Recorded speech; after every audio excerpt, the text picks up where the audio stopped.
No movimento de pandemia, as dificuldades estão acontecendo e parece que nos lares está muito mais acentuado. Então, olha a pergunta: qual é a razão disso estar acontecendo?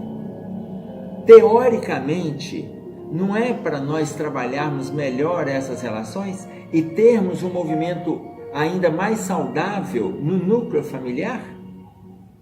Então veja, o movimento de pandemia nos colocou dentro de casa. Uma boa parte, a maioria das pessoas, se envolveram com o isolamento. Alguns quadros, em função da profissão, em função de determinados contatos, não tiveram condições de fazer o isolamento social total, mas ainda assim fizeram o isolamento social parcial. E ainda estão em isolamento social, o que nesse momento, para aqueles que podem, é saudável. Mas o que acontece? Então, agravaram as relações dentro de casa? Agravaram. E aí vem tudo aquilo que a gente estuda. Quando coloca para nós que dentro dos lares reúnem várias pessoas que são desafetos de passado, e esses desafetos, eles agora estão dia e noite juntos. Porque, mas dentro do lar só tem desafetos? De forma nenhuma. Nós temos afetos e desafetos. Se dentro do lar reunissem só inimigos, cada lar nessa terra seria um hospital psiquiátrico, um mini hospital psiquiátrico, no mínimo um ambulatório psiquiátrico. Então o que ocorre? Dentro de um lar nós temos afeições e temos também dissensões. Nós temos harmonia e temos conflitos. Temos pessoas que estão mais ligadas a gente afetivamente, emocionalmente, espiritualmente, e temos aqueles que estão completamente desligados, mas que estão também no movimento de luta. Mas nesse momento de pandemia, realçou um mal-estar, porque as pessoas foram pegas desprevenidas. Tem gente que ainda chegou para mim e falou assim: mas para mim não mudou quase nada. Teve gente que me falou que para ele não mudou nada. Não está dando conta nem de perceber a mudança que aconteceu. Porque veja bem, só da pessoa ter que usar máscara já mudou. O movimento mais simples, que é a utilização de máscara, já é mudança. Só de ter que higienizar as mãos frequentemente, seja com água e sabão, que a gente sempre fez, mas agora, na ausência da água e do sabão, utilize o álcool, já mudou. Então, o mínimo aconteceu de mudança. Então, mudou para todo mundo. Agora, para determinados núcleos familiares, a mudança está tão absurda. Por quê? Porque eles estão acostumados a lidar com uma série de tarefas no dia a dia. Tarefas profissionais, tarefas acadêmicas, tarefas sociais. Estão acostumados e estão envolvidos com N tarefas. Então vimos, pode ser sociais, pode ser acadêmicas, podem ser profissionais, podem ser tarefas espirituais, mas cada um saindo para suas tarefas. E aquele que não tem tarefa nenhuma, muitas vezes ele inventa, porque aí ele tem um mecanismo de fuga para não conviver. Mas na pandemia ele está sendo obrigado a conviver. Mas dificultou muito para as relações? Dificultou. E nós vamos ver isso nas outras questões, porque o principal Jesus deixou para nós em recado. Quando Jesus coloca para a gente, no capítulo 24 de Mateus, no versículo 42, vigiai, pois, porque não sabeis a que hora virá o vosso Senhor. Ou seja, nós estamos sendo visitados nos nossos lares, nas nossas relações sociais como um todo, nas nossas relações virtuais, estamos sendo visitados pelo Cristo. Mais que isso, nós estamos sendo visitados internamente, como nós estamos lidando mentalmente com tudo isso, como nós estamos lidando emocionalmente com tudo isso, como nós estamos lidando socialmente com tudo isso. Então, as nossas insatisfações a gente traz para dentro de casa. As nossas dificuldades a gente traz para dentro de casa. E veja, nós trazemos para dentro de casa, porque dentro de casa nós temos as pessoas que representam relação de amor e ódio. Freud já falava isso lá atrás, no início do século XX, ele já falava que no núcleo familiar nós reunimos figuras de amor e ódio. Ali nós temos afetos e desafetos, mas ali a gente pode ser naturalmente como a gente verdadeiramente é. Por quê? Porque a família, ela nos perdoa. A família é aquele que você agride hoje, amanhã você já está em paz. Se não amanhã, depois de amanhã. Se não depois de amanhã, semana que vem. Mas você não mantém um distanciamento concreto, meses, anos. Ah, mas e aqueles que estão mantendo? Aí o quadro já está muito mais doentio do que esse processo superficializado que eu acabei de citar. Então, o movimento hoje, ele é a colocação de Jesus. Vigiai, pois, porque não sabeis a que hora virá o vosso Senhor. Realmente nós não sabemos. Só que ele chegou. E ele chegou de forma tão avassaladora em todos os ambientes que a gente está sendo hoje testado a colocar em prática no núcleo familiar tudo que a gente vem lendo, pregando, estudando, divulgando, conhecendo, assistindo em palestras, em curso, em outdoor, frase de para-choque de caminhão, tudo aquilo, livros de autoestima, palestras de pessoas do movimento religioso, de movimento espírita, de filósofos, de teólogos. Só que agora a gente tem que aplicar tudo isso dentro da nossa casa. É como se a gente estivesse sendo cobrado no momento que o vírus também nos cobra. Nos cobra equilíbrio, nos cobra equilíbrio mental, equilíbrio físico, saúde emocional, saúde alimentar, atividades físicas. O vírus está nos cobrando harmonia. Ah, mas por que ele nos cobra? Porque todos nós somos passíveis de adquirir a doença. Mas as pessoas que conseguem fortalecer a imunidade é quem está com uma saúde mental equilibrada, saúde física equilibrada, saúde emocional equilibrada. Então, mas então todo mundo vai adoecer. Não existe ninguém que seja totalmente equilibrado. É verdade. Mas existem aqueles que estão buscando este equilíbrio constantemente. Então o vírus não encontra espaço para esse estado íntimo de dor, de angústia, de ansiedade, de depressão. Ele não encontra. Quando encontramos no núcleo familiar esse movimento, a família, muitas vezes ela está doente. As relações estão doentes. E aí um, para se dirigir ao outro, se dirige agressivamente. E o outro, como está se sentindo agredido, nem responde. Ou então aumenta o tom de voz. Ou seja, o movimento da pandemia, teoricamente, era para nos ajudar na convivência.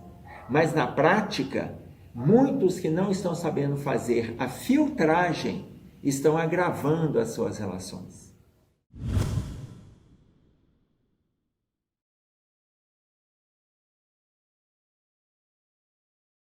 Então veja, que mecanismos que a família deve se apropriar, até para conquistar uma convivência mais harmônica. Olha, a importância da família se conhecer. Olha a importância deles terem acesso. Então, além daqueles movimentos que as outras religiões e a doutrina espírita também ensina para a gente a mensagem do culto no lar, que é para a gente priorizar o culto no lar. Por que isso? O que nós temos de lares espíritas, que as pessoas não se envolvem com o culto no lar, tentam justificar, não, mas eu já faço leitura, então não preciso te preocupar. Eu já leio, todo dia eu leio uma página, não, todo dia eu leio 20 minutos. Nós estamos falando do culto no lar. Não estamos falando dessa leitura diária, saudável, que precisamos ter. Não é essa, não. Mas o culto no lar, ele é significativo. Quando você escolhe um dia e uma hora para fazer este movimento do culto no lar, ele é extremamente saudável.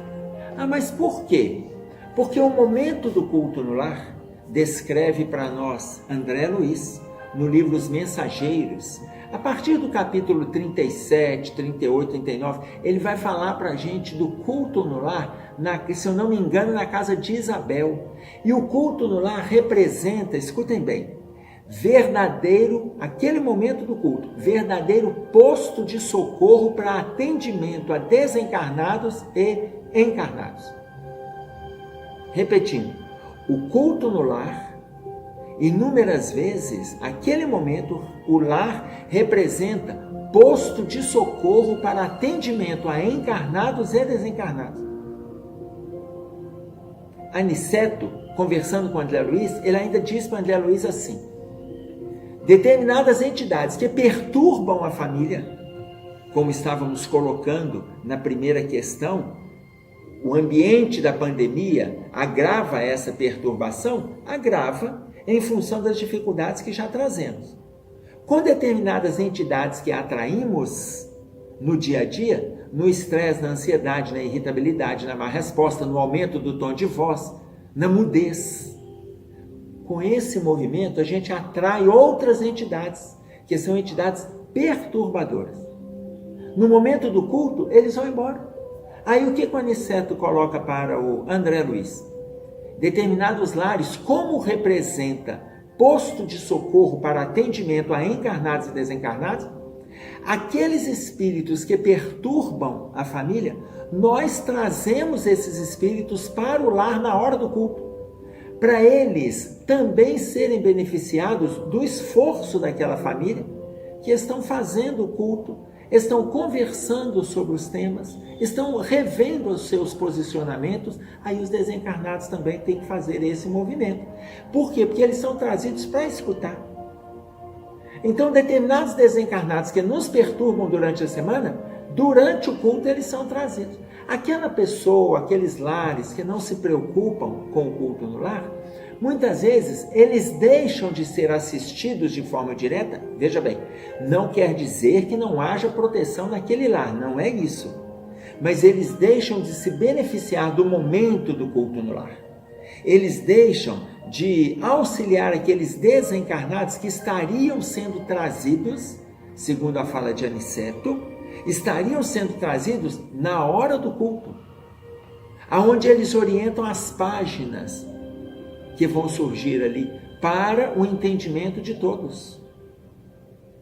Então, a importância do culto no lar. E aí, determinados lares espíritas nem estão fazendo. Ah, não, já leio. Olha, esquece essa informação. Eu já leio todo dia um pouquinho. Escolhe um dia, uma hora, avisa para o seu orientador espiritual em oração que vocês estarão envolvidos com o culto no lar. Mas lá em casa, Emerson, só eu que estou fazendo o culto no lar. Então, é você, o que Jesus colocou? 2 ou mais reunidos em meu nome, eu estarei presente. 2 ou mais. Se ele fala 2 ou mais, imagina, quem que já está ali, se você decide fazer o culto, teoricamente, sozinho, na prática, quem que está com você? Você está pensando, você e seu mentor, não é isso? Ok, mas eu vou colocar antes ainda você e seu obsessor. O obsessor eles não vão trazer? Já está ali você e seu obsessor. O obsessor porque não teve escapatória.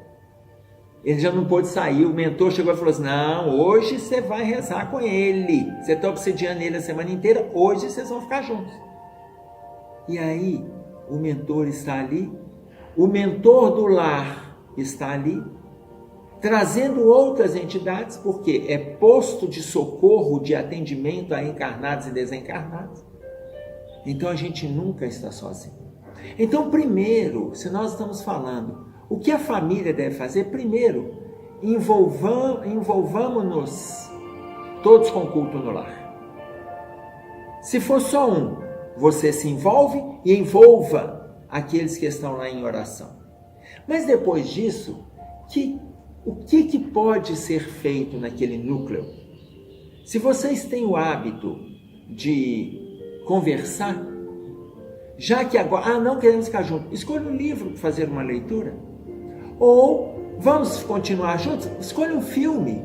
aonde todos se interagem com o filme, aonde depois pode comentar, aonde todos se interessam pelo filme.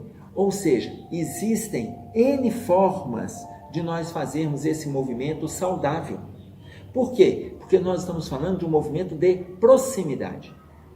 Movimento de proximidade significa que estamos todos debaixo do mesmo teto. Não vamos fazer o isolamento, transformar o isolamento social, transpor os muros que dividem a nossa casa para a via pública, trazer o isolamento para dentro de casa e cada um no seu quarto, com sua televisão, com a sua internet, com o seu computador ou no seu celular, cada um fazendo isolamento dentro de casa. E isso tem agravado muito as relações. Em vez deles se prenderem no autoconhecimento e no conhecimento daquele que eles elegeram para vir juntos, estão afastando cada vez mais.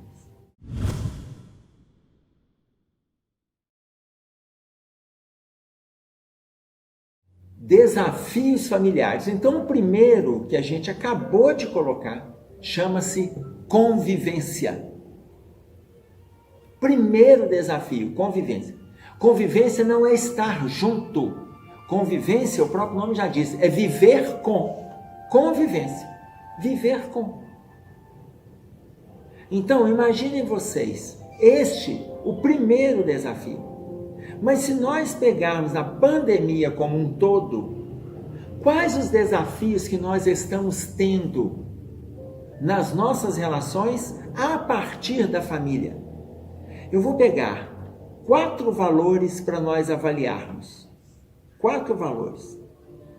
Primeiro, nesse exercício de pandemia, principalmente no convivência, que é o viver com, primeiro valor chama-se paciência. Paciência com o marido, paciência com a esposa, paciência com filhos, paciência com o cachorro, paciência com o vizinho, paciência com a programação, paciência com o jornal, paciência com aquele excesso de informações de mal-estar. Paciência. Esse é o primeiro desafio.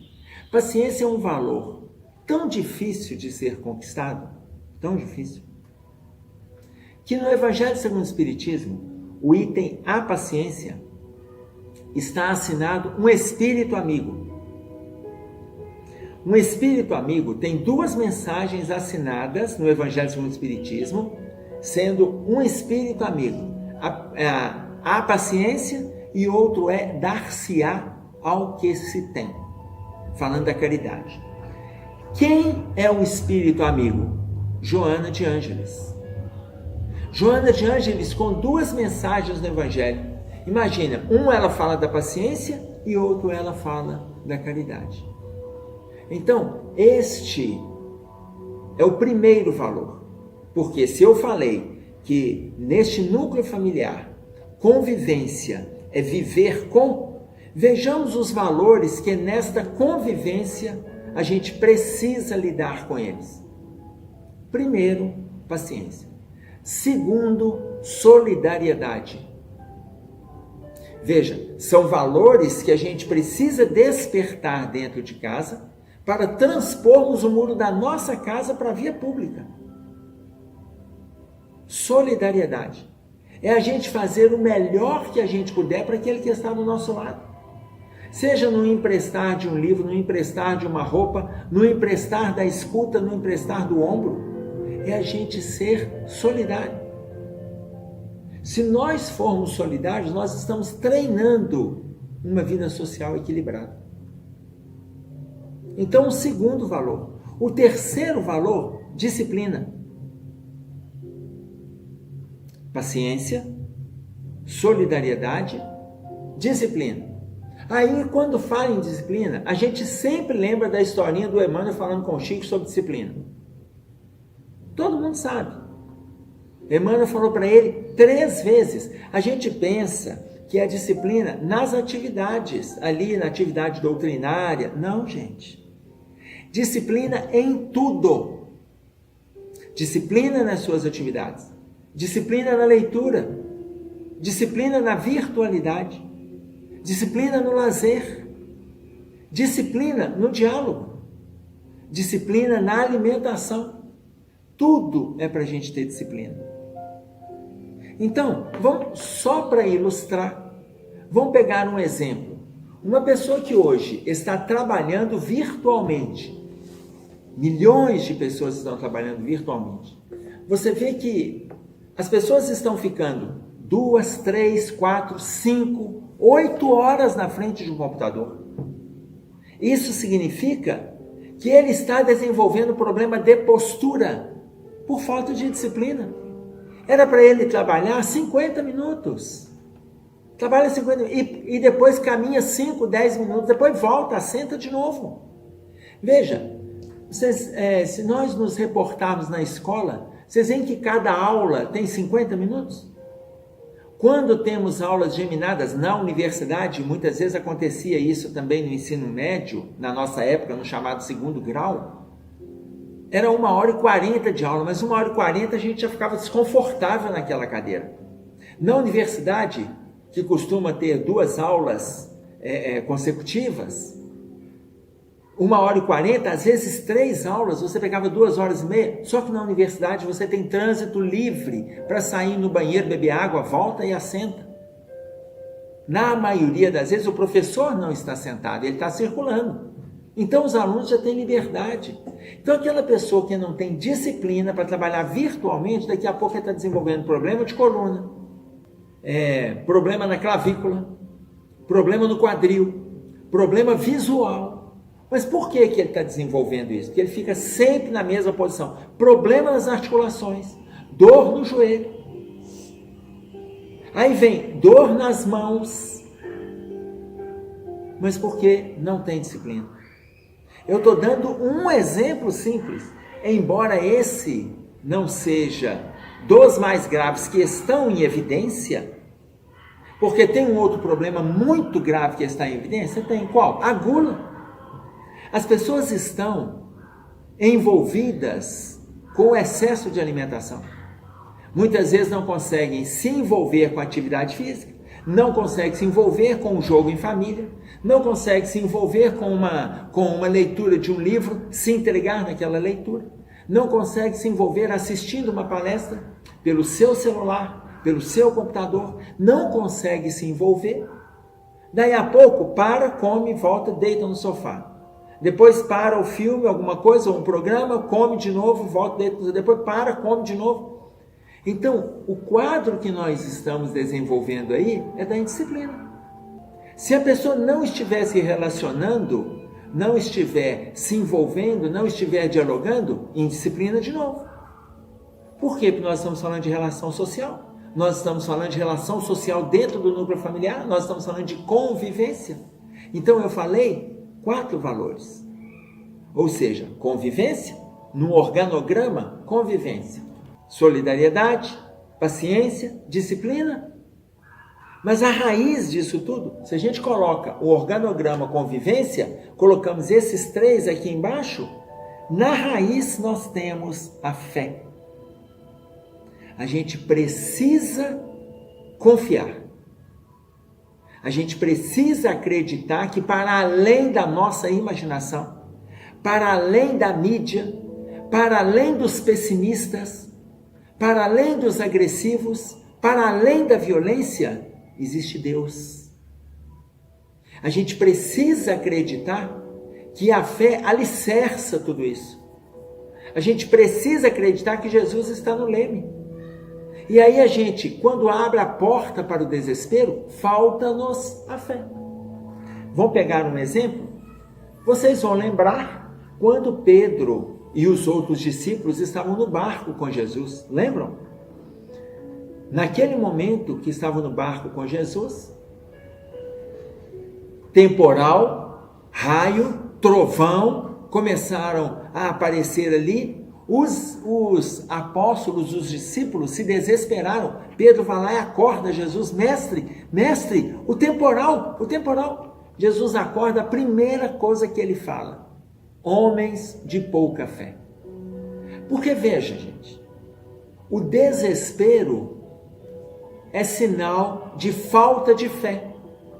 A gente está se desesperando com a pandemia, se desesperando com o jornalismo, se desesperando com as relações, se desesperando com a indisciplina. Desespero é falta de fé. Homens de pouca fé, porque Pedro estava desesperado e os outros discípulos também. Pedro foi a representação do desespero coletivo. Não temos espaço para incredulidade. Não temos espaço para incredulidade. Então, valores que a gente precisa desenvolver. Valores. Primeiro, atentemos-nos para a convivência. E depois, paciência, solidariedade, disciplina e na raiz, para manter esse tronco, essa copa dessa árvore, a fé.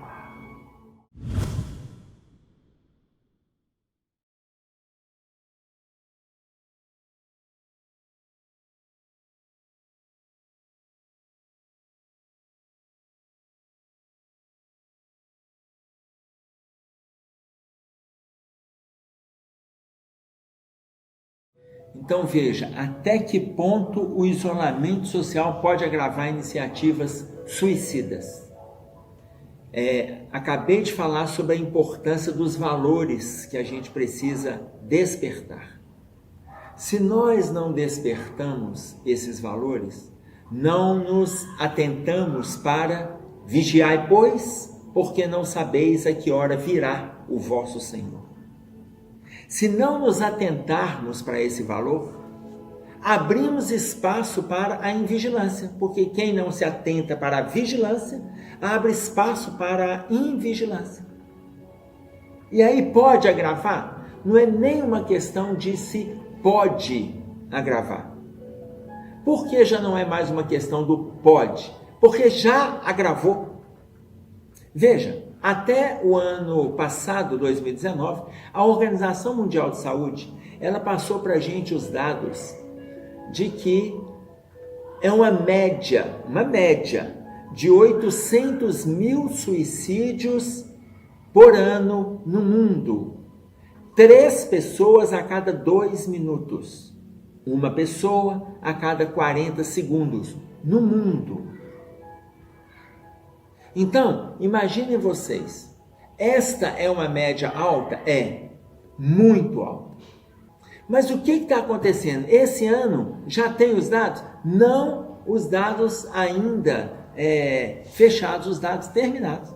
Mas a Universidade de Michigan e a OPAS, a Organização Pan-Americana de Saúde, já está trazendo para a gente informações.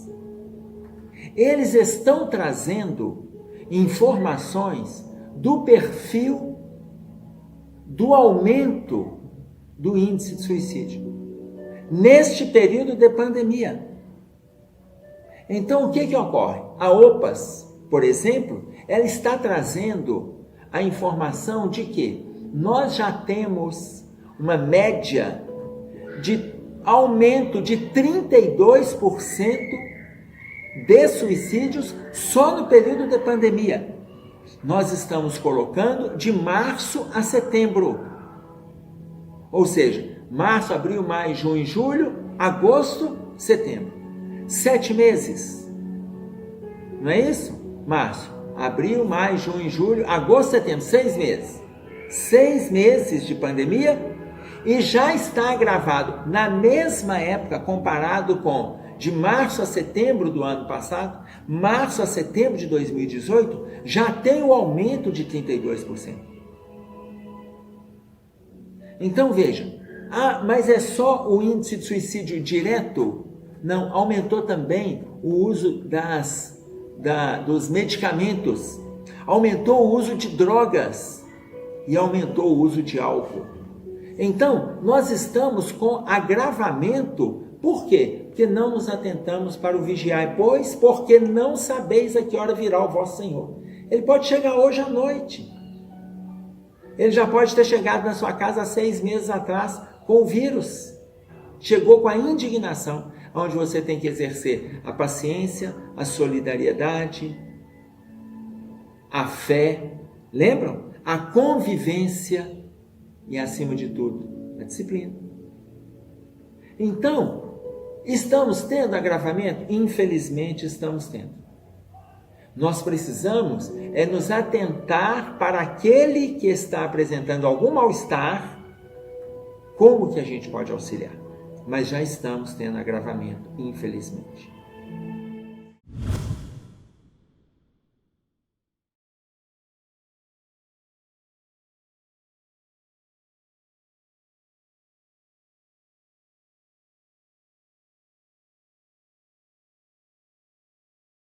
Então, olha, veja bem que uma questão, né, vem fechando com a outra, né? De que forma a família pode se atentar? Primeira coisa é observação. Primeira observação. Se o seu filho está mais isolado, chama para conversar. Se o seu marido está mais isolado, chama a esposa, a filha. Você mora com a sua sogra, com a sua mãe, está sentindo que está com mais dificuldade? Chama. Mas vamos voltar um pouquinho quando eu coloquei a iniciativa do culto no lar. Muitas vezes, se a gente está com dificuldade de conversar, a espiritualidade ali, ela abre junto com você, ela abre um livro. Na hora que ela abre uma página que tem a ver com a dor daquele que está no isolamento familiar. E aí vem uma orientação.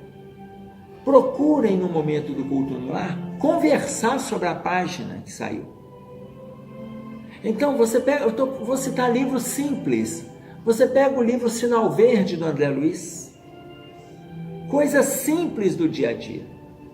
Você pega o livro Coragem, aonde lá no capítulo 22, Emmanuel coloca para nós que a disciplina antecede a espontaneidade. Ele diz assim, reconhecendo o mal que existe em nós, para que a gente não esqueça que a disciplina antecede a espontaneidade. Ou seja, estamos com dificuldades, mas eu vou me envolver com o trabalho, com a oração, com a caridade, com a doação. Eu vou me envolver por disciplina. Eu não preciso esperar o amor nascer em mim para que eu faça o bem nas minhas relações. Eu vou por disciplina. Então, o primeiro movimento é de observação. Sentiu que alguma coisa diferente está acontecendo ali, vem o segundo movimento, diálogo. Para acontecer o primeiro e o segundo, você tem que estar aberto para algo que se chama receptividade. Porque quem não está receptivo nem consegue observar que tem um membro doente na família, que tem um membro em dor na família, que tem um membro que está carregando uma angústia indescritível na família. Então, esteja receptivo. Vigiai, pois, porque naquele momento que você está vigilante, você está abrindo portas. Primeiro, observação. Segundo, diálogo. Tudo isso alicerçado pela receptividade. Terceiro, aí vem caminhos. Observação, diálogo. Agora, o que a gente pode fazer? Escutou a dificuldade que é do outro? Você acha que um culto no lar ajuda? Vamos lá, vamos fazer. Vamos pegar uma página. Vamos pegar o livro Pão Nosso, Fonte Viva. Vamos pegar uma página, Palavras de Vida Eterna, o Vinha de Luz, uma página que o Emmanuel pode nos dar uma orientação. É um passo. Outro, você acha, conversando com a pessoa que está lá naquela angústia, após a receptividade, a observação e o diálogo, você acha que uma terapia pode te ajudar? Você gostaria que a gente olhasse o atendimento fraterno na casa espírita? Que a gente buscasse o movimento de SOS Prece? Vamos buscar ajuda. Mas se a terapia, o SOS Prece, a pessoa ainda se sentir fragilizada e sentir que ela está em queda emocional, vamos buscar o acompanhamento psiquiátrico? O medicamento pode nos ajudar. A farmacopeia está aí para nos ajudar. Conforme coloca para nós Emmanuel, na resposta da pergunta de número 96 do livro O Consolador. Os medicamentos, eles estão para nos ajudar. E ele é claro, não é para resolver as questões, mas à medida que o nosso estado íntimo está calmo, que está equilibrado, a gente consegue vislumbrar situações novas de autoconhecimento, de autoatendimento, de automelhoria. Mas para isso eu tenho que acalmar o meu estado. E muitas vezes o medicamento, ele é essa porta. Então, não vamos criar esse jargão de que eu não gosto de tomar remédio, eu não gosto de fazer acompanhamento médico, eu não procuro um psiquiatra. Olha, se precisar, procure além do culto no lar, além do atendimento fraterno, além do SOS Prece, além do passe, além da terapia, além do acompanhamento psiquiátrico, ou seja, abre as portas para a espiritualidade trabalhar em seu favor. Este é o caminho. Para nós fecharmos, eu vou trazer uma frase do filósofo Sêneca. O filósofo Sêneca, ele é considerado um filósofo romano, mas ele nasceu em Córdoba, na Espanha, antes de Jesus, mas ele é contemporâneo do Cristo. Ele nasceu no século IV antes de Jesus e ele viveu até, algumas bibliografias colocam 42, 43 anos. Outras colocam que ele viveu até 47 anos. Então, Sêneca dizia o seguinte: contra o mal, 3 atitudes. Contra o mal, 3 atitudes: paciência, silêncio e o tempo. Então veja, se é necessário que nós tenhamos 3 atitudes contra qualquer situação negativa, tomemos isso como uma diretriz na nossa caminhada. Tomemos isso como um norte na nossa caminhada. O movimento de pandemia é um movimento de muita reflexão. Nós estamos no último quartel da transição. Uma transição, ela demora aproximadamente 200 anos. A transição na Terra, ela começou por volta do ano de 1857, com o advento do codificador, com a chegada, com a inauguração do Livro dos Espíritos na Terra.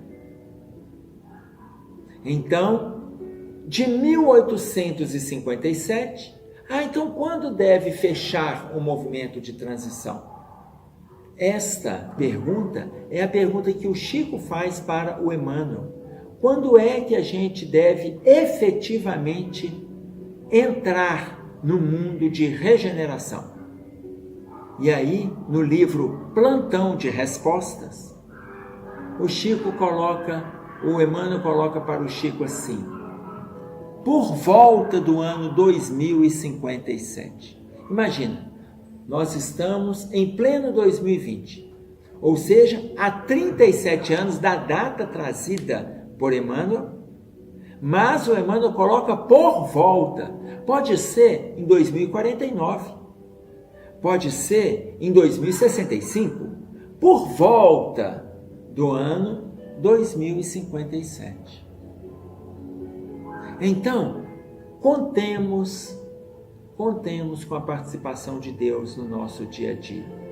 Se Sêneca fala para a gente, contra o mal, 3 atitudes: paciência, silêncio e o tempo, nós ainda vamos ficar com aqueles valores que a pandemia está nos ajudando a desenvolver. Convivência, que é viver com interação social, interação familiar, viver com, encabeçando o organograma. Disciplina, solidariedade, paciência. Na raiz dessa copa, a fé. Então, se nós soubermos cultivar esses valores, nós estamos já nos preparando para fazermos este movimento de entrada na regeneração absolutamente saudável. Absolutamente saudável. Porque quando eu me preparo, eu me conheço. Quando eu me conheço, eu me transformo. Quando eu me transformo, eu auxilio aqueles que estão em torno, não pelo blá blá blá, mas pela conduta. E aí, no iniciozinho do livro Sinal Verde, que a gente fez referência, no primeiro capítulo, que o André Luiz intitula Ao se levantar, ou ao levantar-se, olha que orientação simples que o André Luiz traz para nós. Se você não tiver o hábito de orar, profira no amanhecer do seu dia pensamentos de serenidade e otimismo em torno das tuas tarefas, em torno daqueles que você convive.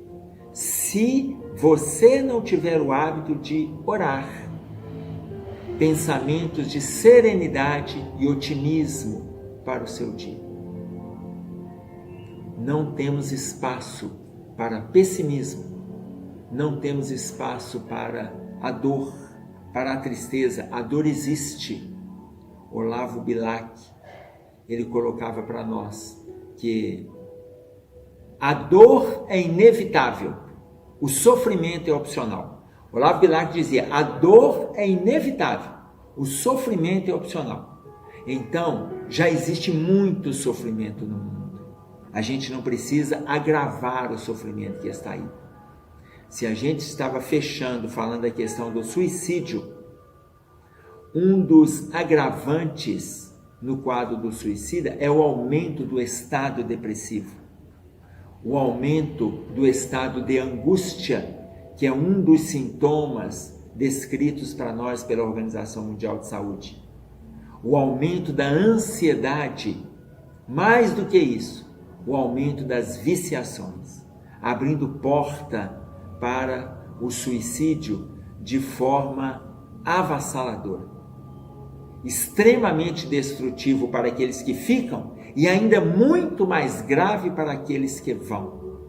Então, não temos espaço para agravar o sofrimento que já está aí.